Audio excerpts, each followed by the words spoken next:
रूस में जो कुछ चल रहा है वो निश्चित तौर पर पुतिन के लिए बहुत चिंताजनक है। दिमित्री मेदवेदेव ने यूक्रेन को इसके बाद बड़ी धमकी दे दी। यूक्रेन को किरिलोव की मौत की कीमत चुकानी होगी। रूस सिक्योरिटी काउंसिल के चेयरमैन हैं दिमित्री मेदवेदेव और उनकी तरफ से यूक्रेन को ये बड़ी धमकी दी गई।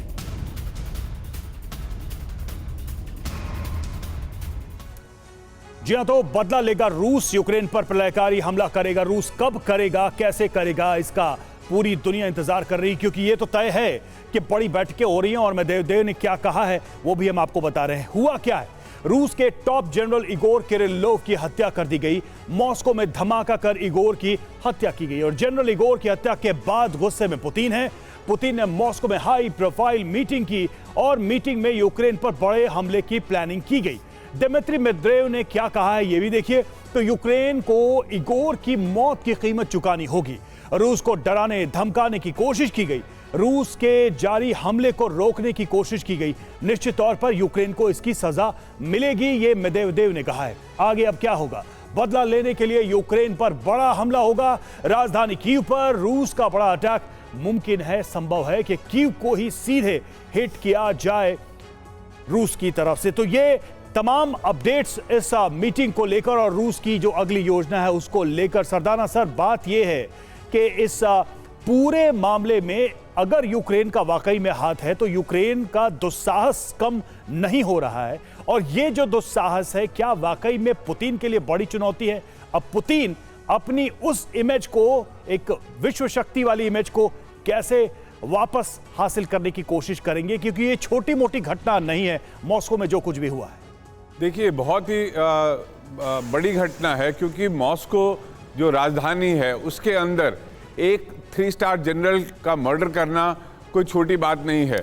लेकिन आप देखेंगे यदि फ्रंट पे एक जवान की मृत्यु हो जाती है तो वो इतनी बड़ी खबर नहीं होती है। किसी कर्नल की हो जाती है, जो वहाँ का कोई कमांडिंग अफसर है, उसकी मौत हो जाती है जंग में, तो भी इतनी बड़ी खबर नहीं है। लेकिन एक 3 स्टार जनरल को उनके गढ़ में, उनके घर के बाहर मारना बहुत ही बड़ी बात है, जो उनके पूरे देश को हिला चुकी है।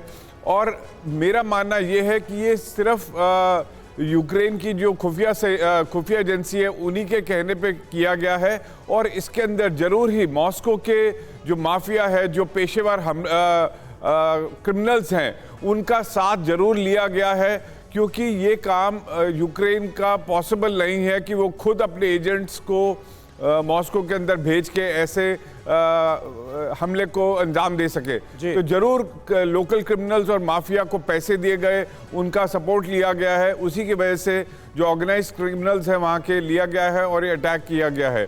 इसका हमें जवाब आप कीव में जरूर देखेंगे, जल्द ही देखेंगे, क्योंकि रशिया अपने हिसाब से चाहे कुछ हफ्ते ले, लेकिन आप बड़े जो पॉलिटिशियंस हैं, जनरल्स हैं, आप यूक्रेन के भी मरते हुए देखेंगे रशिया की तरफ से बहुत ही जल्द। ठीक है, आप ये कह रहे हैं कि रशिया इसका बदला जरूर लेगा और बहुत तगड़े तरीके से लिया जाएगा, लेकिन यहां पर रूस के पूरे सिक्योरिटी सिस्टम पर, सुरक्षा व्यवस्था पर भी एक बड़ा सवाल निश्चित तौर पर खड़ा हो जाता है कि आखिर मॉस्को के अंदर पुतिन के टॉप जनरल को इस तरह से एलिमिनेट कैसे कर दिया गया, ये मुमकिन कैसे हुआ।